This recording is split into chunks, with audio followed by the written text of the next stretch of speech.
जो लोग कहते हैं कि ओवैसी अब भड़काऊ भाषण से ध्रुवीकरण की राजनीति करता।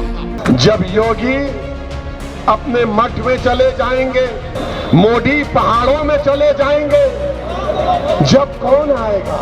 योगी और मोदी को अगर कोई हराएगा उत्तर प्रदेश में तो उसका नाम अखिलेश नहीं होगा, उसका नाम बाबू सिंह कुशवाहा होगा। यूपी में इलेक्शन जारी है, लेकिन एक चेहरा ऐसा है जिसकी तस्वीर सामने आते ही हर किसी के दिमाग में सवालों की बौछार शुरू हो जाती है और वो नाम है ओवैसी का। यूपी में ओवैसी क्या करेंगे? यूपी में ओवैसी कितनी सीट जीतेंगे? यूपी में ओवैसी को मुसलमानों का कितना वोट मिलेगा? यूपी में ओवैसी अखिलेश के कितने वोट काटेंगे? ऐसे सवालों की फहरिस्त बहुत लंबी है। आज हम ओवैसी की पॉलिटिक्स के बारे में A to Z बात करेंगे। असदुद्दीन ओवैसी। कार पर फायरिंग के बाद केंद्रीय गृह मंत्रालय ने ओवैसी को जेड कैटेगरी की सुरक्षा दी, लेकिन ओवैसी ने कहा उन्हें जेड सुरक्षा नहीं, ए कैटेगरी का नागरिक बनाओ। अब सबके मन में सवाल ये है कि यूपी के चुनाव में ओवैसी ए साबित होंगे या जेड। यूपी में 20% मुस्लिम वोटर अखिलेश यादव की पॉलिटिक्स के बैकबोन है। MY समीकरण समाजवादी पार्टी की जीत का विनिंग फैक्टर है। ये तथ्य किसी से छुपा नहीं है। इस बार अखिलेश के इस समीकरण को ध्वस्त करने के मकसद से चुनाव मैदान में उतरे हैं ओवैसी। ओवैसी की मुहिम कितनी कामयाब हो पाएगी, आज हम इस विश्लेषण में बताएंगे। यूपी के बड़े ओबीसी नेता बाबू सिंह कुशवाहा के साथ ओवैसी ने भागीदारी मोर्चा बनाया। भागीदारी मोर्चे के बैनर तले ओवैसी 100 सीटों पर अपनी ताल ठोक रहे हैं। इनमें से ज्यादातर मुस्लिम बाहुल्य सीटें हैं। योगी और मोदी को अगर कोई हराएगा उत्तर प्रदेश में तो उसका नाम अखिलेश नहीं होगा, उसका नाम बाबू सिंह कुशवाहा होगा, बाबू सिंह कुशवाहा होगा। सहारनपुर के देवबंद से अयोध्या के रुदौली तक ओवैसी के कैंडिडेट चुनाव मैदान में हैं।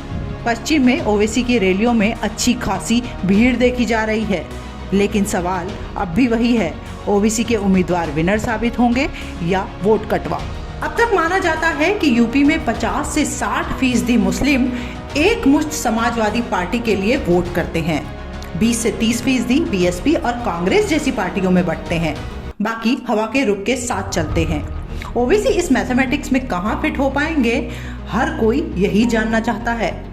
जो इलेक्शन बढ़ रहा है, एक अवधारणा बनती जा रही है कि मुस्लिम बीजेपी को रोकने के लिए अखिलेश के गठबंधन के साथ जा रहे हैं। ये बात ओवैसी के लिए परेशानी बन सकती है, क्योंकि इलेक्शन सिर्फ नंबर का नहीं, परसेप्शन का भी गेम है।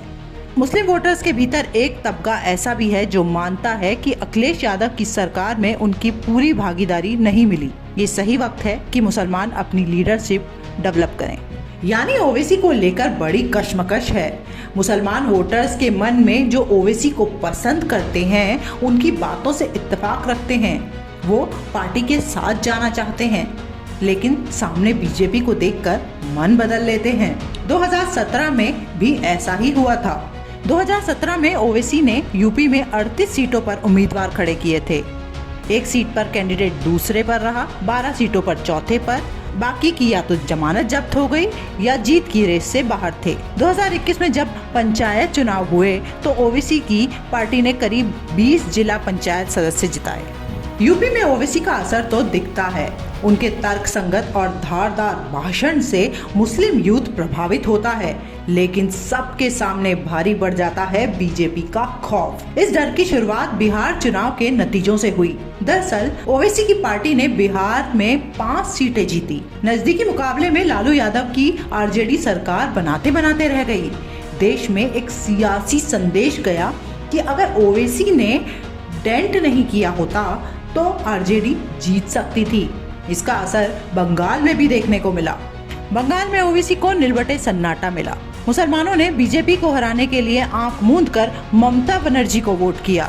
यही बात यूपी में भी कही जा रही है।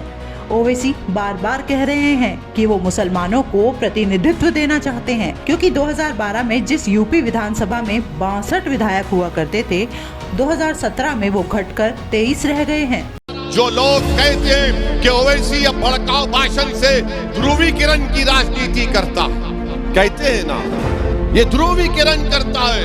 अब हम उनसे पूछना चाह रहे, बताओ क्या उत्तर प्रदेश में बात सच नहीं है कि 5 साल बाबा को मौका मिला, 5 साल अखिलेश को मिला, कई मर्तबा बहन मायावती को मिला, मुलायम सिंह यादव को मिला, मगर बताओ उत्तर प्रदेश में मुस्लिम अल्पसंख्यक समाज की हमने एक बाज़ाब्ता माहिरीन एक्सपर्ट को बिठाकर एक स्टडी करवाई जिसमें ये बात मालूम हुई।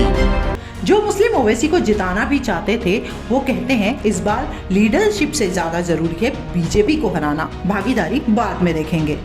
ऐसे में ओवैसी सिकंदर साबित होंगे या फिसड्डी, वोट कटवा बनेंगे या फिर किंग मेकर, ये तो 10 मार्च के नतीजों के बाद ही पता चल पाएगा। लेकिन ये बात तो तय है कि डगर कठिन है ओवैसी मियां के लिए, क्योंकि मुसलमानों के मन में बीजेपी के डर के आगे अखिलेश की जीत है। बाकी आप खुद समझ लीजिए। मैं हूँ पूजा सिंह भदूला। मैं हूँ उर्वशी गौट।